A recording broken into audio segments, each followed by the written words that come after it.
여러분, 지난주와 동일한 제목이죠. 한번 제가 여러분에게 한번 묻겠습니다. 여러분 마음을 담아서 여러분이 한번 큰 소리로 반응을 좀 주셨으면 좋겠습니다. 여러분, 교회를 사랑하십니까? 주님을 사랑하십니까? 네.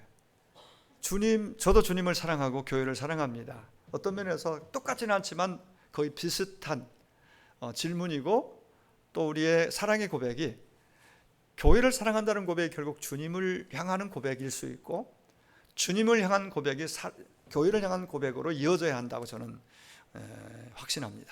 에베소 5장 25절에 그리스도께서 교회를 사랑하시고 그 교회를 위하여 자기 자신을 주셨다, 생명을 주셨다 라고 말씀하시죠. 주님이 교회를 그토록 사랑하시고 자기 몸을 주셨다면 우리도 주님을 그렇게 사랑하고 내 몸을 들여 할 수 있는 재능과 모든 역량을 다해서 주님 교회를 섬기는 것이 옳다, 바르다, 건강한 신앙의 모습이다, 이렇게 말씀드릴 수 있겠습니다. 데살로니가서 1장 1절을 말씀해 보면은 바울과 실로아나와 디모데는 하나님 아버지와 주 예수 그리스도의 교회인, 지금 쉬운 성경으로 제가 읽는 거예요. 예수 그리스도의 교회인 데살로니가 교회에 편지합니다. 하나님의 은혜와 평강이 여러분에게 있기를 빕니다. 이렇게 나오거든요. 그리스도 안에 있는 교회. 크게 다르진 않지만 좀 더 우리가 느끼기에 그리스도 안에 있는 교회, 그리스도의 교회. 어떤 게 여러분 더 교회를 이해하는데 쉽게 와닿습니까? 저는 쉬운 성경이 말씀이 더 잘 들어오는 것 같아요. 자, 교회는 하나님 아버지와 예수 그리스도 안에 있는 개역 개정판에 우리가 가지고 있는 성경에는 예수 그리스도 안에 있는 교회, 그러니까 하나님 아버지와 그리고 주 예수 그리스도 안에 있는 교회라고 표현했어요. 그리고 또 하나 더 있죠, 밑에 그 이어서. 근데 그 전에 이걸 우리가 조금 더 한 번 더 생각해 볼 필요가 있습니다. 데살로니가에 있는 교회를 하나님 아버지의 교회요, 예수 그리스도의 교회라고 말합니다. 이 교회를 이해할 때 이게 굉장히 중요하다고 봐요. 교회의 사이즈 문제 전혀 문제가 되지 않습니다.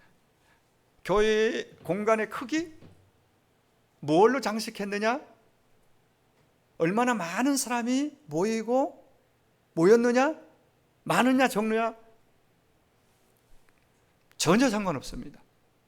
교회를 제대로 우리가 교회를 안다면은 거기에 의해서 우리가 조금 영향을 받을 수 있지만은 그 영향받고 그대로 따라가면 안 됩니다.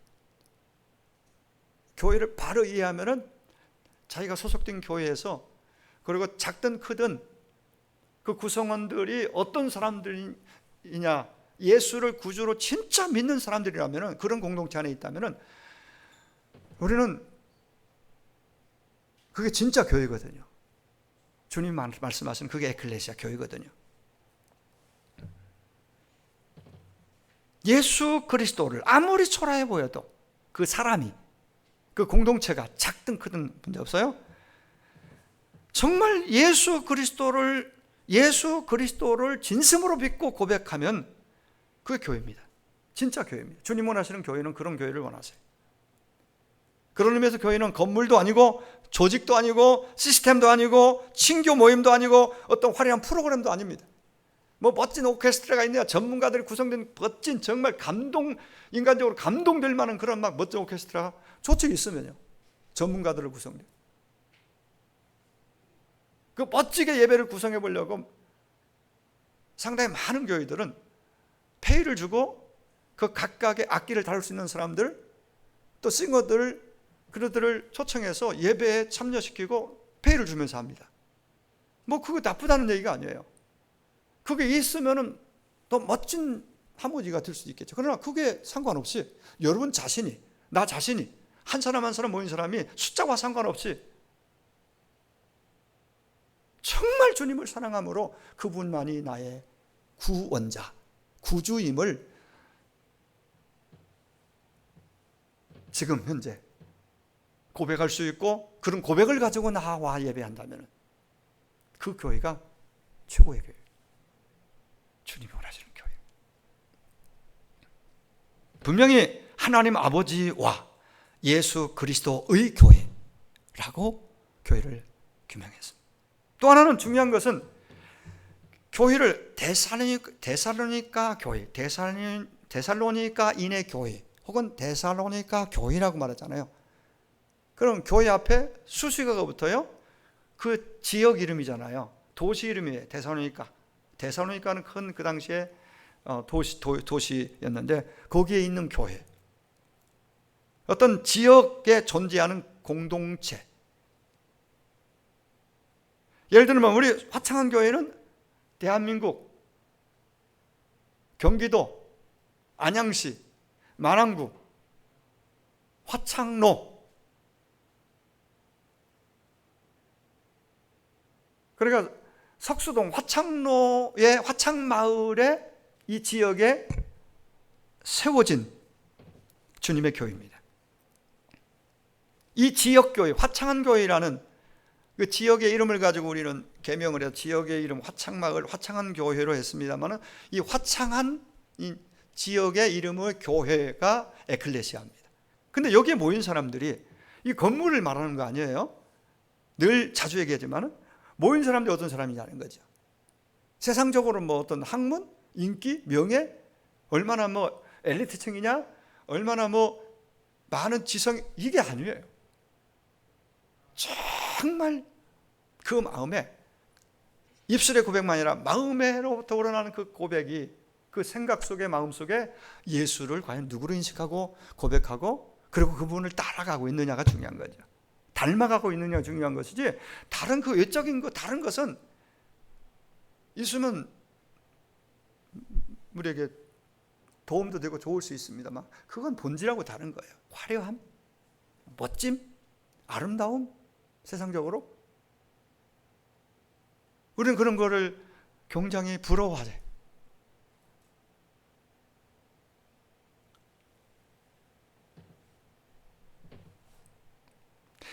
데살로니가에 있는 교회는 하나의 완전한 교회입니다. 에베소에 있는 교회, 고린도에 각각의 교회, 이 석수동 화창마을에 있는 화창한 교회, 그 또 다른 어떤 교회, 예수 그리스도를 진심으로 자신의 구원자로 구주로 고백하고 있는, 그리고 그분을 배우고 끊임없이 그분을 따라가고 있는 그런 사람들이 모인, 숫자와 상관없이 그게 진짜 주님이 세우신 교회다. 성경은 교회에 대한 많은 비유를 이야기합니다. 하나님을 아버지를 모신 자녀들이 함께 모여 산다는 점에서 하나님의 집이라는 교회를 표현도 합니다. 하나님의 집입니다. 그리고 하나님 아버지를 모시는 형제 자매로 그렇게 표현합니다. 교회는 머릿돌이신 예수님의 반석 위에 세워졌기 때문에 교회는 영적인 건물입니다. 이 시멘트로 지어진 이게 아니라 영적인 건물이에요. 영적인 건물. 예수님이 머릿돌이에요. 그런 의미에서 영적인 건물이라면 건물. 또한 교회는 신랑이신 예수님을 모시고 사는 사랑받는 신부로도 표현합니다. 교회가 주님의 신부예요. 오늘 좀 더 구체적으로 들어가서 저도 여러분도 주님의 신부로서의 교회입니다. 신부예요. 교회는 신부예요. 신부의 가장 소중한 것은 신앙의 정절을 지키는 거예요. 그래서 신부로서의 교회를 얘기할 때 신랑님 주님보다 세상을 더 좋아하고 사랑하고 거기에 연민에 빠져서 그쪽으로 자꾸 눈길을 주고 세상으로 빠져가면은 그게 세상 말로 영적 바람을 피우는 거거든요. 바람 피우는 거. 영적으로 자꾸 바람 피우고 행복할 수가 없습니다. 오직 한 분, 그 신랑 되신 예수님은 완벽하신 분이잖아요. 누구와 비교합니까? 그런데 그분으로 만족하지 못하고 세상을 기웃거리며 세상의 그 다른 기쁨을 구하고 다른 만족의 어떤 대상을 찾아서 기웃거린다면 여기에는 평안도 행복도 깃들 수 없다. 여러분, 우리 세상 이 구조에서 부부간에도 좀 부족해도 결혼했으면 아내는 남편은 남편 서로 정말 찾을 때는 두 눈 뜨고 자지만 결혼하면 이제 한 눈 감고 허물 덮어주고 좋은 점 보면서 서로 그렇게 행복을 만들어가고 지켜가는 게 부부잖아요. 마음에 안 든다고 자꾸 딴 쪽 바라보고 딴 데 마음 쓰기 시작하면 그게 바람이거든요. 그 가정은 어떻게 되겠어요? 바로 교회를 그리스도의 신부로 말하면서 신부된 교회, 신부된 성도들은 이제 주님이 우리가 다가오고 선택해 주셨고 우리를 신부 삼아 주셨으니까 이제는 그분과 혼인 관계예요. 이게 이제 세상 사람들이 그거 이해하겠어요? 우리는 무슨 뜻인지 알잖아요. 그분과 우리는 교회와 교회를 얘기할 때 교회는 신부라고 했을 때 신랑은 어디 있냐? 예수님 신랑이라니까요. 그럼 그분에게서 세상으로 이제는 마음 주고 세상으로 자꾸 기웃거리며 가지 않는 정조를 지켜야 돼. 힘들어도. 살다 보면 몸을 가져서 힘들 수 있죠. 힘들다고 자꾸 애굽으로 자꾸 그때가 좋았다고 애굽으로, 이게 가장 불행의 큰 시작이 바로 애굽을 자꾸 바라보고 애굽으로 가려는 그런 시도들이에요. 그런 모습. 성경이 교회에 대해 비유한 것이 10가지, 20가지, 30가지가 넘습니다. 그러나 그 중에서 가장 대표적인 것이 교회는 몸이다. 교회는 몸이다. 예수님은 예수님의 몸이다. 교회가 이런 표현. 예수님은 몸의 머리요, 몸에서도 우리는 그분의 지체다 표현해요. 로마서 12장에서 고린도서 12장에서 에베소 4장에서 구체적으로 이 부분을 다루고 있습니다. 교회를 주님의 몸이라고 비유합니다.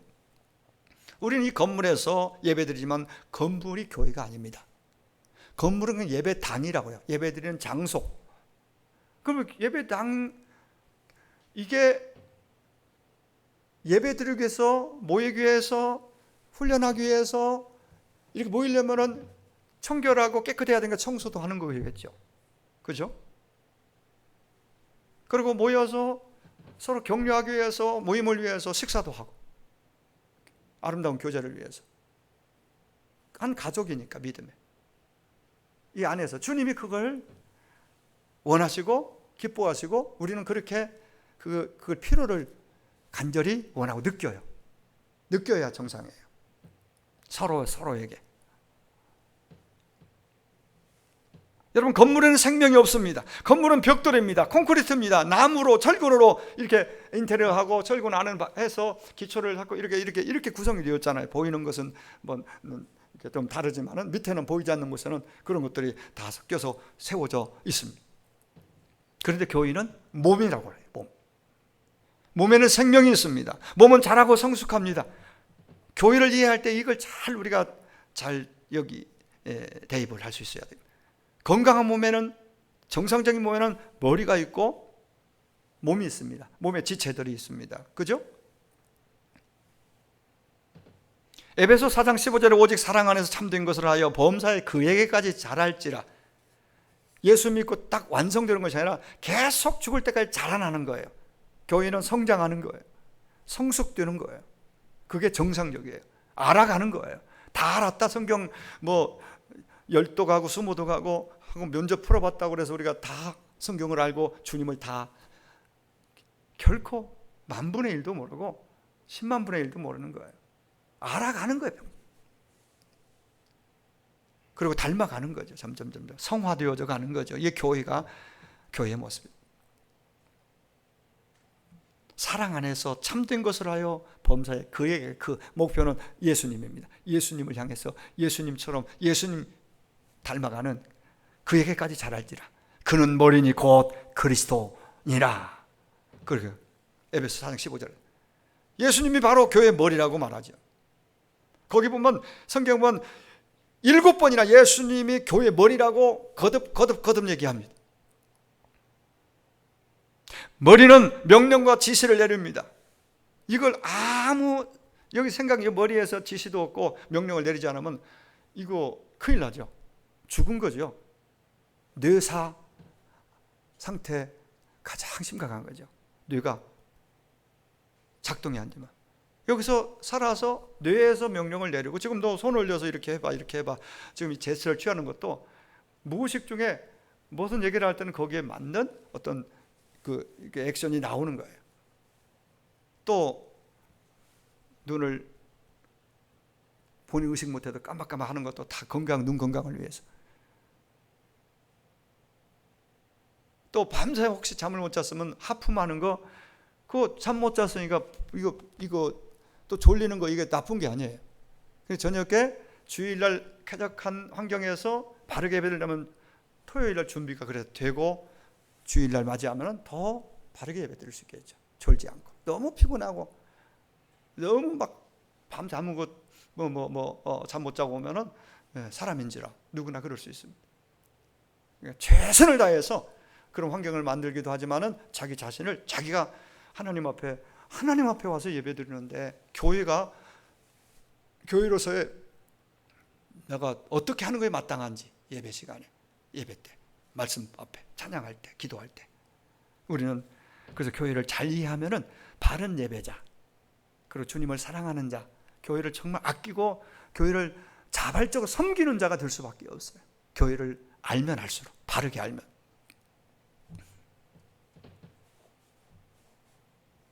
다시 말씀드릴게요. 교회 하면 십자가 달린 건물을 보통 생각하고 그 정도에 그칩니다. 그게 교회다. 자기 역할은 그렇게 크게 생각하지 않아요. 그리고 교회 예배 드렸으면은, 그리고 나가면은 직장이나 가정이나 가서는 그냥 어떻게 보면 애굽에 있던 삶 크게 다르지 않게 그냥 일상의 삶으로 들어가면 그렇게 생각하고 그렇게 말하고 그렇게 똑같이. 아니에요. 교회는 그냥 교회 모여 있을 때도 교회고, 흩어져서 집에 가도 교회라는 것을 우리가 여러분 잊어버리면 안 돼요. 머리는 명령과 지시를 내립니다. 또한 생명도 공급합니다. 교회가 몸이기 때문에 예수님으로부터 생명도 받고 명령도 지시도 받습니다. 살아있는 지체는 몸에 대해 반응을 보이는 거라고 보면 됩니다. 반응이 있어야 될 거 아니에요. 뇌가 뭐라고 하면, 야, 손 올려, 야, 눈 하면 깜빡해요. 너 지금 이런 얘기, 너 이거 준비한 이거 얘기해야지. 뇌에서 기억하게 하고 말하게 하고, 뇌의 지시가 다 있어서 행해지는 일이라고 볼 수 있겠죠. 반응입니다. 살아있는 지체는 몸에 대해 반응합니다. 뇌에서 뭐라고 하면 반응을 보여야 되는 거예요. 생명이 우리 몸에 들어왔을 때 가장 먼저 일어나는 건 이 현상이 반응입니다. 그래서 예수님 복음 듣고 내가 예수님 내 안에 들어보셨어요. 그래서 예수를 구주로 고백하고 거듭났어요. 그러면은 반응이 뭐예요? 예수님이 나의 구주, 예수가 그리스도, 유일한 그리스도, 유일한 구원자. 그래서 나는 이제 하나님의 자녀, 하나님 나의 아버지. 이런 고백들이 반응이 나오는 거예요. 더 나아가면은 이게 이 반응, 기본적인 이 반응을 토대로 해서 이제는 삶의 현장 속에서 그리스도인다운 삶으로 예수님의 편지가 되고 향기가 되어서 이제 다른 사람의 선한 영향력, 빛과 소금으로서 영향력을 끼치는 교회다운 교회가 되는 것이죠. 아무리 많은 사람이 모여서 막 할렐루야 외치고 막 멋진, 막 진짜 감동받을 만한 막 감격적인 예배를 드렸어도 그게 딱 끝나고 가서 옛날 그냥 맹숭맹숭 그냥 교회로서의 존재감이 아니라, 그 삶이 아니라 그냥 원래 자기 모습으로 돌아가서 그렇게 말하고 그렇게 산다면은 그게 건강한 몸이 아니죠. 건강한 교회가 아니죠. 주님이 그런 모습을 보고 어떻게 생각하실까요? 여러분, 영적 생활에 최고의 비극이 있다면 반응이 없다는 것입니다. 우리 육체도 뇌에서 뭔 얘기를 하면 움직여야 정상이고 건강한 거예요. 뇌에서는 뭔 얘기하는데 뭘 자꾸 지시를 하는데 여기는 전혀 반응이 없다. 그럼 그 지체는, 그 부분은 죽은 거잖아요. 얼마나 참 슬픈 일이에요. 고린도전서 12장 26절에 만일 한 지체가 고통을 받으면 모든 지체도 함께 고통을 받고, 한 지체가 영광을 얻으면 모든지 함께 영광을 즐거워하나니, 영광을 받고 증거함. 무슨 뜻이에요? 살아있는 지체는 반응이 있다는 거예요. 신앙은 반응입니다. 미래학자 레너드 스위트라는 분은 말하기를, 우리는 하나님의 사랑을 다 갚을 수 없다. 우리는 다만 하나님의 사랑에 반응을 할 따름이다. 반응. 하나님의 사랑이 우리에게 부어졌어요. 그러면 그 사랑을 우리가 인식하고 하나님이 독생자까지 주시는 그 큰 사랑을 우리에게 부어주셨는데, 그럼 우리가 할 수 있는 우리의 반응은, 주님, 저도 주님 사랑합니다. 주님, 웬 은혜인지요. 이 엄청난 은혜를 나에게 주시다니.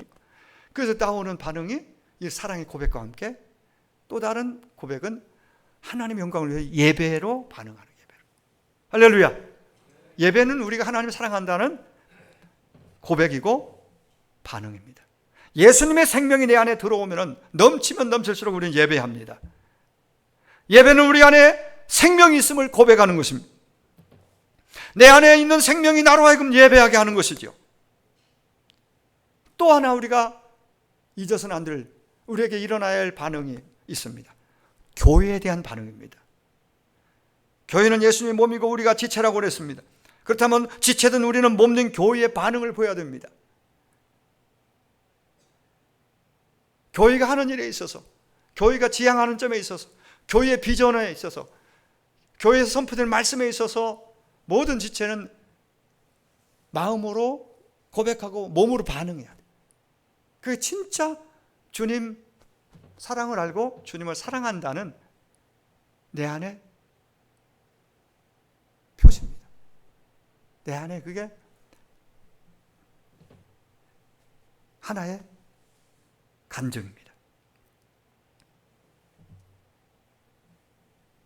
여러분, 주님의 몸된 교회, 우리 화창한 교회, 여기 선포되는 말씀 앞에, 여기 진행되는 여러 가지 그 전달되는 사항에 대해 여러분이 어떻게 반응하고 있으신지요?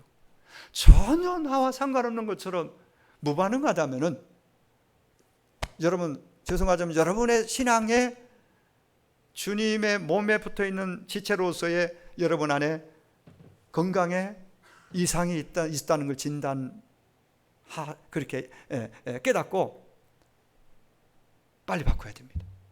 정상적인 반응이 되도록 움직여져야 됩니다. 제가 지난주에 말씀드렸죠. 에클레시아라는, 가장 많이 보편적으로 교회하면 에클레시아라는 단어로 설명을 하게 되는데, 이게 구약의 카할이라는 단어, 구약에서 교회는 카할인데, 카할이 나팔 소리를 나오죠. 어떤 소리, 나팔 소리. 나팔 소리가 울려 퍼지면 이스라엘 백성들은 일상에 생활하다가 울려 퍼지면 반응을 보입니다. 아, 이건 모이라는 소리구나. 아, 전쟁 났다는 소리구나. 딱 알아듣고 거기에 반응을 하는 거예요. 아, 난 상관없어. 나 무슨 저 나팔 소리 하고. 제가 이 얘기하니까 좀 생각나는 게, 옛날에 시골에 어릴 때 제 하나 떠오르는 것이, 직분자인데 기도도 유창하게 하시는 분이었는데, 이상해요. 초종소리 들으면 초신자들도 교회 초종소리 준비해 나오려고 이렇게 하는데, 그분은 특별히 요즘 비가 안 오다가 비 오잖아요. 그러면 물급으로 그 직분자가 여기 뒤에다가 삽 이렇게 뒤로 이렇게 뒷점 찍고는 그 물급으로 가요. 그럼 직분 보러, 아이고 안녕하세요 하면, 어디 가세요 하면은, 볼일 보러 가는 거야. 물론 늦게 와요, 교회 직분이 있으니까. 근데 볼일 다 보고 와. 이게 건강한 믿음일까요? 그래, 초종 소리가 들리면은, 사이렌 소리가, 나팔 소리가 울리면은, 지금 모이라는 거구나 하고 빨리 반응으로 모여서 모이는 이유는 뭐예요? 뭐 비상 전쟁이면 울려 퍼지는 큰 소리로 울려 퍼졌으면 전쟁터에 가야 되니까 준비해 나와야 되고, 아니 평소에 나팔 저음 소리를 올려 들으면 모여서 뭐 하는가 보다 하고, 일단은 거기 중요한 포인트는 뭐냐면, 칼의 포인트는, 구약의 칼이란 교회의 포인트는 반응. 무반응은 심각한 거예요. 이 코로나라는 놈이 와가지고 우리를 자꾸 무감각, 무반응 상태로 많이 만들어버렸어요. 왜? 충분히 합리적인 어떤 논리로 그 얘기할 수 있거든요. 이건 하나님이 알고 자기 자신이 하는 거예요. 우리 이제는 깨어나와야 됩니다. 건강을 체크해봐야 됩니다. 이 칼, 히브리어로 칼은, 즉 에클레시아라는 말은 신약 용어로 어떤 소리를 듣고 모이거나 흩어지는, 이게 교회를 이해할 때 굉장히 중요한 거라고 말씀드렸습니다. 하나님 말씀하시면은, 교회에서 말씀이 선포되면은 행동이, 반응이 나와야 한다는 거예요. 그래서 교회는 모이는 교회, 흩어지는 교회가 잘 되는 교회가 건강한 교회라고 그러잖아요. 열심히 모이고, 우리끼리 여기가 좋사오니 여기서 모여서 우리끼리 친교하고 우리끼리 잘 지내고 다른 세상을 향해서는 무관심한, 그건 건강한 교회가 아니에요. 흩어지는 교회라는 것은 흩어져서 선교자적인, 전도자적인 그런 삶, 세상 속에 들어가서 빛과 소금으로서의 그 역할을 하면서 그렇게 가정에, 직장에 가서 사는 거죠. 우리끼리 있을 때만 교회고 그냥 흩어지면 아닌 교회가 아니면 아니지. 빛과 소금, 하나님의 나라 대사로서, 천국의 모델하우스로서의 세상에 가서 그 나라를 소개하고 알리는 역할까지 가야 돼요. 여러분, 교회의 주인 되신 주님이 말씀하시면 듣고 반응하는 교회가 될 수 있기를 간절히 원합니다. 하나님의 나팔 소리를 따라 회막으로 모이고 세상을 향한 싸움터에 나가는 공동체가 교회라고 말씀드렸습니다. 그게 바로 에클레시아야, 진짜 교회예요. 여러분, 교회는 지난주에 말씀드렸습니다. 예수님이 세우셨습니다. 예수님이 주인이십니다. 내가 내 교회를 세우겠다. 어디에? 반석 위에. 그 반석은 고백입니다. 올바른 믿음의 고백 위에 세우겠다는 거예요. 주는 그리스도시요 살아계신 하나님의 아들이십니다. 여러분 다 그렇게 고백하실 수 있나요? 한번 다 같이 하실까요? 예수님이 누구시죠? 여러분에게 있어서 주는 그리스도시요 살아계신 하나님의 아들이십니다라는 베드로의 고백, 그 고백이 베드로 반석이고, 그 위에 내 교회를 내가 세우겠다. 누가 세운다고 교회를? 예수님이. 그러니까 그렇다면 예수님이 세우신 교회는 누가 주인이에요? 예? 화창한 교회 주인은 누구예요? 예수님이 주인이에요. 왜? 그분이 세우셨어요. 그분이 세우셨어요.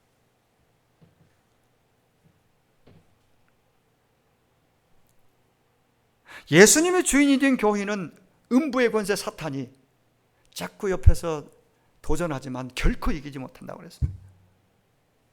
그래서 교회의 형태는 가졌고 교회 같지만 진짜 그런 고백이 없는 사람들이 많이 모여서 친교하고 막 재미있고 멋있는 모이는데 어느 날 조금 시험이 오니까 와 벌어져서 흩어져 버리고, 그런 교회 말고는 진짜 예수님을 구주로 믿고 주님이 시작한 주님의 교회는 일치월장 발전하고 부흥해서 대한민국에도 정확하게는 모르지만 6만여에서 8만 교회, 전 세계적으로 20억 명이라는,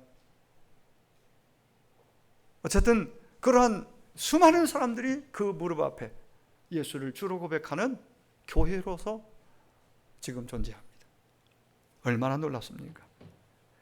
세상 나라들은 시간이 지나면 쇠하고 망할 수 있으나 주님이 세우신 주님의 교회는 영영 왕성한다는 찬양을 합니다.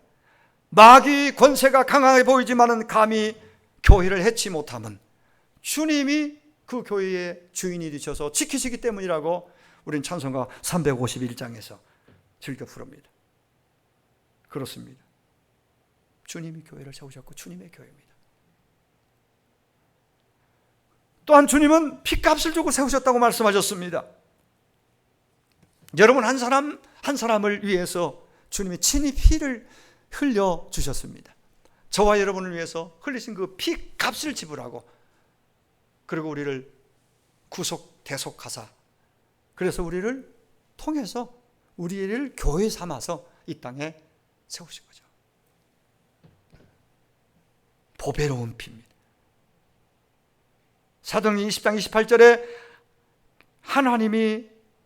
하나님이신 그분 예수님이 자신의 피로 값을 주고 피로 사신 교회라고 말합니다. 참으로 그 은혜가 얼마나 크고 놀라운 것인지, 이 사실을, 교회를 바로 알면 알수록 우리는 주님보다 더 귀한 건 세상에 없습니다라고, 행복과도 바꿀 수 없고 명예와도 바꿀 수 없고 재물과도 바꿀 수 없다고, 내가 그토록 원하는 행복, 주님 없는 행복은 행복이 될 수 없다고, 그래서 주님을 항상 최우선에 두고 살 수밖에 없습니다.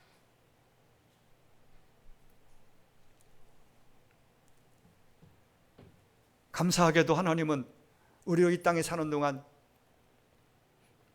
장차 천국에 가서 완벽한 행복, 완벽한 하나님 나라에서 행복을 누릴 그 복을 이미 우리의 영생을 주셨는데, 가기 전에 이 땅에서 여기서 맛보고 누릴 수 있는 기회를 주셨습니다. 그 장소가 어디라고요? 바로 교회입니다. 우리는 그걸 인정하고 그걸 인식해야 됩니다. 교회입니다.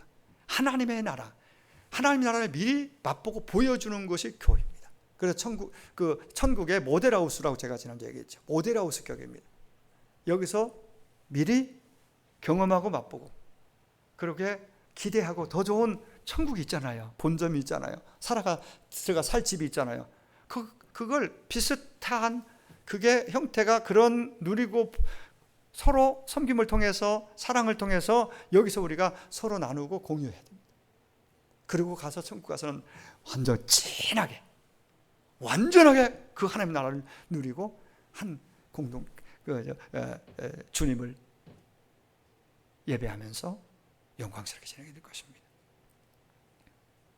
그 좋은 하나님 나라를 우리가 먼저 맛도 보고, 교회 예배를 통해서, 이 교회 공동체를 통해서, 우리 모임을 통해서 느끼고 배우고 그리고 맛보고 누릴 뿐만 아니라 다른 사람들에게도 정말 흘러보낼 수 있는 그런 우리 교회 되기를 간절히 소망합니다. 가장 중요한 거 마지막으로 하나 더 말씀드립니다. 교회는 진리의 마지막 보루가 되어야 한다는 것입니다. 디모데전서 3장 15절 20번 살아계신 하나님의 교회요 진리와 진리의 기둥과 터라고 말씀하십니다. 교회는 진리의 기둥입니다.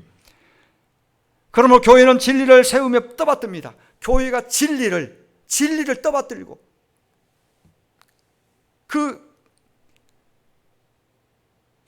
진리 위에 교회가 세워지지 않으면 그건 가짜입니다. 무너집니다. 그래서 교회는 진리의 터, 진리 위에 서 있습니다. 교회는 진리를 지키는 보루이기 때문에 우리는 교회를 세상 그 무엇보다 사랑해요. 우리는 정말 지식, 정보의 홍수 시대를 살고 있습니다. 캄보디아에는 뉴스 보셨겠지만 정말 역대 어마어마하게 비가 진짜 노아 홍수처럼 와가지고 그냥 큰 도시가 다 잠겨버리기도 하고, 어마어마한 지금 인명피해와 정말 상상할 수 없는 3,500만 명이 지금 이재민 여러 가지 좀 막 계속 뉴스에 나오더라고요. 근데 그 물이 막 홍수 났는데 마실 물이 없는 거예요. 흙탕물이고 오염하고 섞여가지고, 정보가 인터넷 시대에 막 맘만 먹으면 뭐든지 들어가면 다 얼마든지 너무 많아서 문제예요. 뭘 선택할지 모르겠어. 비슷비슷한데 어떤 것은 거의 같은데 좀 살짝 다른 것도 있어요. 특별히 신앙에 있어서, 기독교 믿음에 있어서 비슷하니까 취하고 더 좋아 보니까 갔다가 자칫하면 거기에 확 빠져버리면 나중에 보니까 그거 아니야. 이런 경우가 많이 생겨요. 그 정말 정보를 잘 선택할 수 있는 지혜가 필요하고, 잘 보지 않으면 우리가 그것 때문에 무너질 수 있습니다. 날로 새로운 지식들이 쌓여져 가는 세상입니다. 그러나 영원토록 변함없는 절대적인 변치 않는 진리는 오직 하나님의 말씀뿐인 줄로 믿습니다. 요한복음 18장 38절 로마의 총독 빌라도가 예수님을 신문하는 과정에 진리가 무엇이냐고 단도직입적으로 묻습니다. 진리가 무엇이냐? 그때 요한복음 17장 17절에서 주님은 말씀이 진리임을 밝히십니다. 아니, 요한복음 14장 6절에 내가 곧 진리요 생명이라고, 길이요 진리요 생명이다. 예수님이 하시는 말씀이 길이요 진리요 생명이다라고 분명하게 말씀해 주십니다. 하나님의 말씀이 진리입니다. 예수님이 진리입니다. 정말 진리를 담고 있는 책은 오직 한 권 성경밖에 없다는 걸 여러분 잊지 마시고. 그래서 우리는 성경을 사랑하고 성경을 자꾸 펴고 읽고 펴야 돼요. 그럼 진리를 더 깊이 제대로 알아가게 되는 거예요. 예수께서 제자들에게 세상의 끝날이 이르면 먼저 미혹하는 자들이 많이 나타날 것을 예고해 주셨습니다. 사도 바울도 이것을 그대로 인용해서 주님의 말씀 그대로 그것을 강력하게 편지를 쓰면서 이런 일이 있을 것이라고 말하고, 베드로도 그렇게 말해요. 사도 요한도 그렇게 말했어요. 뭡니까? 세상 마지막 먼저 징조가 있고 어떤 사인이 오고 그 후에 마지막에 예수님이 재림하신다고 그랬어요. 어떤 징조예요? 여러 징조 가운데서 특별히 강력한 한 가지, 여러분 요즘에 많이 등장하고 있으니까 여러분 조심해야 됩니다. 스스로 하나님 자리에 앉아 자신 하나님이라고 칭하는 자들이 있을 거라고 말했습니다. 그들은 배도하고 미혹하는 자들이며 불법자요, 멸망의 아들이요, 대적하는 자요, 악한 자들이요, 그들은 결코 구원받지 못할 자들이라고 그랬습니다. 능력과 표적도 보이고 거짓 기적과 불의의 모든 속임으로 사람들을 미혹하는 자들입니다. 우리가 요즘 표현을 하면 이단들입니다. 성경을 가지고 나옵니다. 저들이 아주 속이고 거짓말하는 명수입니다. 저들의 공통적인 특징 중에 하나가 시대마다 불안정한 사회 분위기를 틈타 위기감을 고조시키고 사람 불안감을, 이 종말론자들 종말을 말세라서 그렇다 하면서 여러 가지 이런 상황들을 가지고 접근하기도 하고, 또 요즘처럼 교회가 많이 비난을 받기도 하고 손가락질 받기도 하잖아요. 잘못해서 받기도 하고 상관없이 진리를 향하여 비진리는 공격하고 세상은 공격하는 그러한 본질적으로 그런 부분들이 있다는 걸 인정해야 됩니다. 핍박이 있습니다. 제대로 믿고 바르게 가려고 할 때는 그런 일 주님도 당하셨고, 또 성경의 초대교회가 얼마나 그런 일들을 많이 감수해야 했습니까?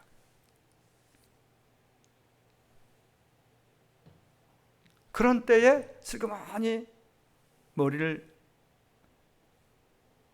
내밀고 달콤한 말로, 그럴싸한 말로 교회를 공략해 옵니다. 자기들만 뭐가 보고 들었다고 하면서 특별한 것을 보여주는 것처럼 그렇게 합니다. 성경을 자기들 편리한 대로 억지로 해석, 그리고 자신의 주장을 그렇게 포장하는 데 아주 전문가입니다. 기존교회들을 무조건 부인하고 자기들의 구원이 있다라고 끌고 갑니다. 그러면 그게 어느 정도 가면 그게 진짜같이 믿어진다잖아요. 그 이단을 이끄는 교주들은 저마다 자신이 결국은 재림주고 메시아라고 신격화해서, 그러니까 나한테 절대 복종해, 너희들 있는 거 다 가져와, 그리고 내 말에 다 이제는 복종해야 돼, 이렇게 마지막은 그렇게 끌고 가는 거죠. 참으로 안타까운 것은, 이상한 것은 멀쩡한 사람들이, 교회 다니던 사람들이, 대체적으로 교회 다니던 사람들이 그쪽으로 신천지라든가 여러 가지 이단들에게 흘러 들어가거든요. 어리석은 가르침에 왜 그렇게 쉽게 빠져가는지 모르겠어요. 참 이해가 안 돼요. 이 공동체에서 멀어지는, 어제도 제가 특별한 요즘 동물의 왕국을 본다고 그랬잖아요. 다큐멘터리. 거기 보면은 이 사자가 동물의 왕이지만은 물소를 공격할 때 물소를 직접 혼자 상대해서는 못 이깁니다. 덩치가 크고 뿔이 있기 때문에. 그래서 딱 보다가 보통은 그렇게 보편적으로 그렇습니다. 그 떼거리를 움직이는 그들을 쉽지 않아요. 먹이를 삼아서 가져오려면. 그러니까 그 위협을 줘가지고 흩어지게 만들고, 그러면 흩어지면서 약한 자가 딱 드러납니다.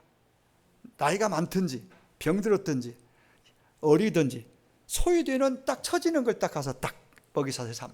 그러면 성공률이 높아. 근데 막 무조건 그 경험이 없는 사자들은 이제 처음에 막 들어갔다가 얻어맞고 오고, 오히려 그냥 창피하지. 동물의 왕이 가서 그냥 아무 결과 없이 돌아오는 허탈한. 그러니까 경험이 많은 사자들은 딱 노려보고 있다가 그렇게 작전을 씁니다. 구체적으로.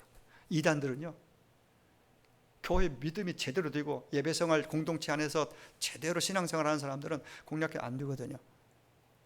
보편적으로 소외되고 좀 떨어져 있는 사람, 약한 사람, 또 잘 이렇게 공동체 안으로 들어가지 않고 아웃사이더로 그냥 그런 상태에 있는 사람들, 말씀에 약한 사람들, 보편적으로 그런 사람들 타겟 삼겠죠. 그렇게 합니다. 근데 참 안타까워. 특별히 여러분 뭐 이건 다 알려진 거 신천지가 지금 발악을 하고 있고 언론사들이 신천지를 옹호하고 그런 식의 광고 내지는 막 이렇게 막 인터뷰에서 나가는 거 요즘 나오잖아요. 왜냐하면은 자기들이 이제 초기에 코로나 초기에 대구에서 있었던 그 큰 그 일 때문에 그걸 좀 만회하려고 지금은 그 단체 힘으로 헌혈들 요즘 잘하는데 헌혈을 해가지고 그걸 이슈화해가지고 막 신천지 괜찮은 것처럼 신천지도 교회로 인식하잖아요. 세상 사람들 신천지 교회가 괜찮네 이렇게 인식하도록 그래서 그렇게 하고 양면 작전이에요. 그러면서 이제 교회로도 이제 더 지금 학교로 교회로 막 무섭게 지금 다가오고 있습니다. 요한복음 8장 44절에 예수님은 마귀를 가리켜서 거짓말장이요 거짓의 아비라고 말씀하셨습니다. 마귀는 진리가 서지 못하도록 계속해서 거짓말을 해댑니다. 수많은 이단들이 여기에 속합니다. 양두구육이라는 말을 정치권에서 많이 사용하는 모습을 요즘에 봅니다. 양의 머리를 파는 것처럼 보이지만 실제로는 개고기를 판다는 의미의 사자성어입니다. 신천지를 비롯한 모든 이단 집단은 양두구육이라는 포장지에 쌓여있다고 해도 과언이 아닐 것입니다. 신천지 집단은요 1984년 3월 14일에 이만희가 창립을 합니다. 그 이후 오랜 세월을 겉으로는 성경과 예수 성경을 가지고 나오지만은 결국 정통교인들을 그렇게 미혹해 가가지고 지금은 어느 정도 체계적으로 시스템화해서 엄청난 나라를 벗어나서 전 세계적으로 좀 막 독버섯처럼 뻗어나오고 있잖아요. 실상은 이만희를 재림예수로 숭배하는 집단이에요. 이건 뭐 다 교리적 다 드러난 것이니까 지금은 숨기고 위장을 하고 거짓말을 하고 모략을 한다 할지라도 사이비의 실체가 드러났는데 그런데도 어떻게 그리 기존 교인들이 가운데 많이 그렇게 미혹을 받아 가고 있는지 참 가슴 아픈 일이죠. 여러분 8월 12일 신천지 이만희는 대법원에서 56억 원의 횡령 혐의로 인정 징역 3년을 선고받고 집행유예 5년을 선고받았습니다. 지가 재림 줄 아는데 8월 16일자 기독신문 8면에 나와 있는 내용이에요. 이긴 자요 보혜사라고 말하면서 약속의 목자로 숭배받고 있는 자가 지금 꼴이 이런 상황이에요. 이런 뉴스를 또 듣기도 하고 이렇게 얘기도 듣고 거기에 또 얘기하면 거기에 흔들리고 그런 사람이 있는 걸 보면 참 도대체 참 가슴이 미어집니다. 이 말씀을 맺으러 갑니다. 교회는 하나님의 말씀에 굳게서 진리를 끝까지 수호해야 할 책임이 있고 사명이 있습니다. 여러분 교회는 시국 강연이나 하는 그런 곳이 아니지 않습니까? 세상에서 어떻게 하면 잘 먹고 잘 사는 것 처세술을 가리키는 그런 공동체도 아닙니다. 교회는 진리의 기둥과 터로서 성경의 진리를 바르게 가르치고 전파해야 합니다. 거짓이 난무하는 세상에서 교회는 진리의 마지막 보루, 진리를 지키고 진리를 전하는 그런 교회가 되어야 될 것입니다. 사랑하는 여러분, 우리가 교회를 왜 사랑해야 할까요? 왜 주님을 사랑하고 교회를 사랑해야 할까요? 교회는 예수님이 세우셨기 때문입니다. 예수님의 교회이기 때문입니다. 교회는 예수의 피값을 주고 사신 너무너무 귀한 공동체이기 때문에 교회는 예수님 몸이라고 그랬습니다. 천국의 모델하우스와 같은 것이 교회라고 그랬습니다. 교회는 진리 하나님 말씀을 지키는 마지막 보루이기 때문에 우리는 교회를 아끼고 사랑해야 됩니다. 아무쪼록 교회를 통해서 여러분이 하나님 나라를 경험하고 누리는 자가 되었으면 참 좋겠습니다. 예수님이 친히 세우신 우리 화창한 교회를 진정으로 사랑하고 섬기며 가족과 이웃들에게도 만나는 사람들에게 예수님을 교회를 바르게 소개하며 알리며 살아가는 저와 여러분 다 되기를 주의 이름으로 축원합니다. 기도하겠습니다.